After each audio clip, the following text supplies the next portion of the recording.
Recently, I've been trying a game genre which I'd mostly avoided until now, multiplayer-focused games. And with multiplayer-focused, I don't mean COD lobbies filled by 14-year-olds screaming racial slurs, but rather chill, chatroom games which typically don't have an end goal besides hanging out with your friends, exploring the world, and completing quests together. MMOs like Final Fantasy XIV, World of Warcraft, and the likes may come to mind upon hearing that, but honestly that's a whole other rabbit hole which I don't think I'm ready for yet. In the search of something which seemed a tad more digestible in size, I came upon this game. Sky, Children of the Light.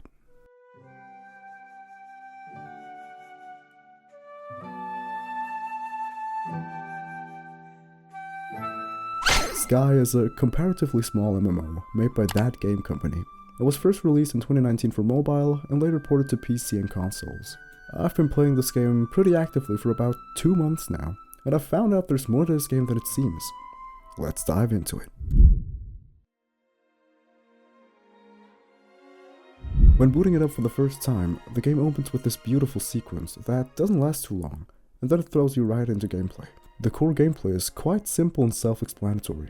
In Sky, you play as this little bird person thingy called Sky Kid, always with your trusty candle in hand, with which you want to rid this broken world of its darkness. And for whatever reason, your best idea to achieve that is just to burn everything you see.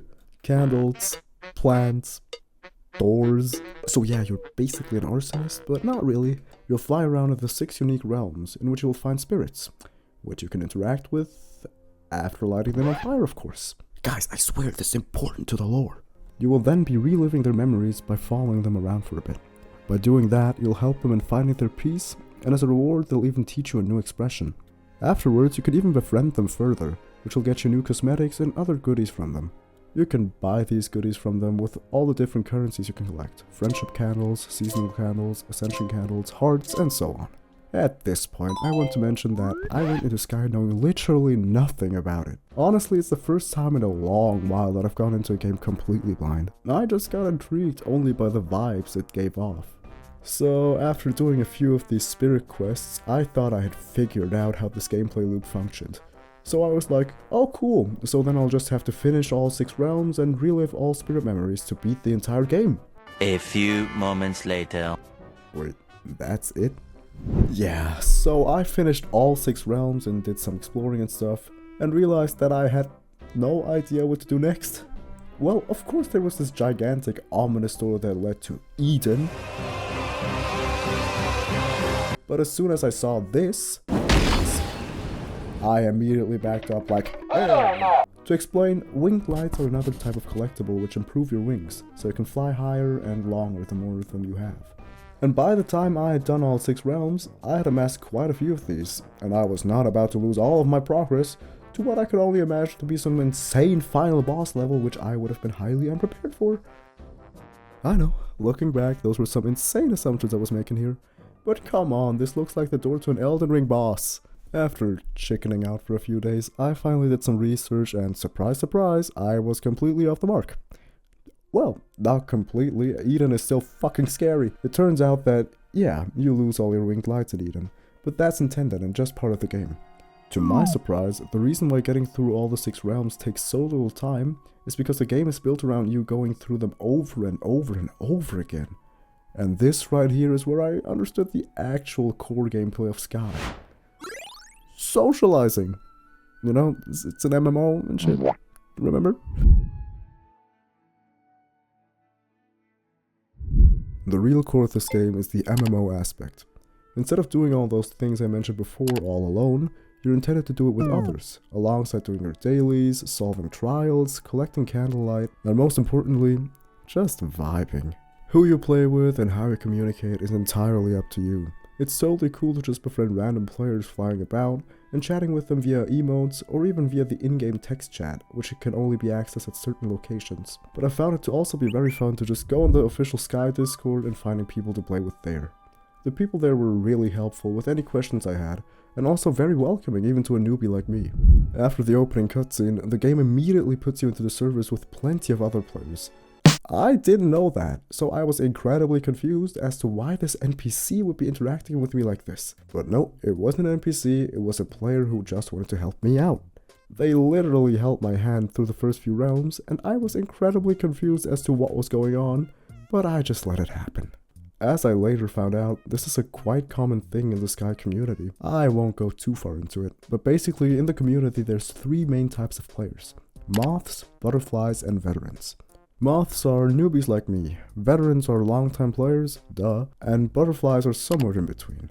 From what I've heard, what I coincidentally experienced was adoption, which is a common thing veterans do to help people get into Sky. And I feel that entire system being a thing is a result of something that really bugged me about the game.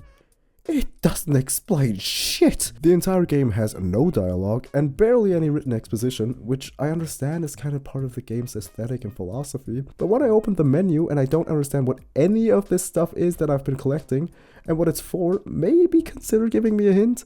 Although in a weird way this might be intentional. I mean, the game's whole identity is that it's a game about compassion. And what's more compassionate than helping out a new player, eh? The social aspect of this game is something I really admire, since I've had so many random little interactions with strangers, and every time it ends up being a new wholesome little adventure or moment. And even though the game released in 2019, you won't have to worry about having nobody to play with, since the number of active players is still quite large. But now you might wonder, if the realms and core of the gameplay never change, then at some point you'll surely have completed all the things the game has to offer. So that begs the question, what keeps players coming back? Well, on one hand it's probably just the routinely hanging out with your friends in Sky, but on the other hand it's probably because Sky is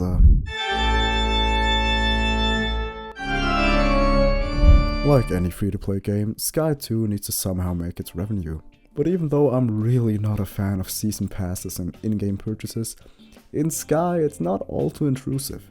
As you could expect, if you want to, you can spend real money on getting new cosmetics and items in the game. But after playing the game, I really don't see why in the world you would do that. Well, yes, of course, the cosmetics are really cool and cute, but you can literally get the currencies needed for them by just playing the game normally. Of course, it will take a lot longer than just pulling out the good old credit card, but if you don't want to grind for the currencies, then I don't even know what there would be to do.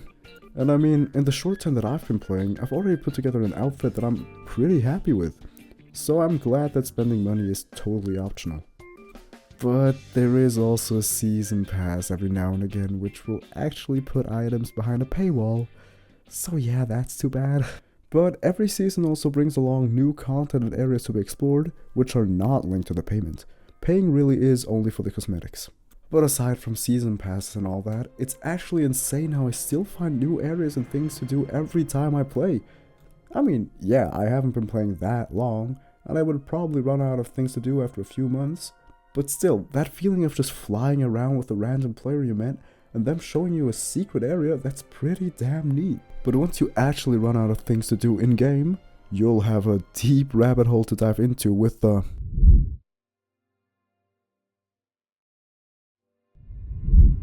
lore and symbolisms hidden in Sky are so vast it could be its own video. Throughout your time playing, you'll see many cryptic texts, murals, and areas that you won't directly understand, but you always have this feeling that there's some greater underlying narrative here, some symbolisms and metaphors, but you just can't quite tell what they mean. And you might never get concrete answers to all your questions, since TGC hasn't ever officially released the complete lore and story of the game, aside from small puzzle pieces within the seasonal updates. They want players to figure out things by themselves.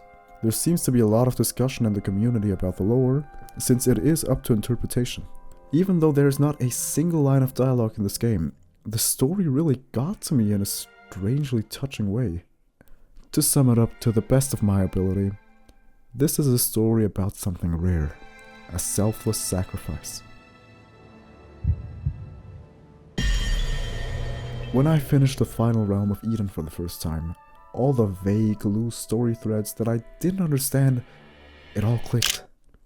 And that's when I realized, fuck man, this game is kind of beautiful. Now this might just sound like an over-exaggeration for a YouTube video, but I mean it. The culmination of amazing art direction, absolutely jaw-dropping landscapes, music and sound design which speak to the soul, and an underlying narrative thread holding it all together, it creates something special. Yes, it might just be a kinda jank, slightly buggy mobile game with microtransactions, but it created something that every person who played it had a personal experience with. It's something that people can actually connect over, share an experience with others. It's something that has amassed a large community of individuals who hold it close to their hearts. And even though I barely understand anything about this game yet, and have only scratched the surface of what it and its community has to offer, I understand one thing about it. It represents something that our current world needs more than ever. Compassion. This has been Svebb, and I'll catch you next time. See ya!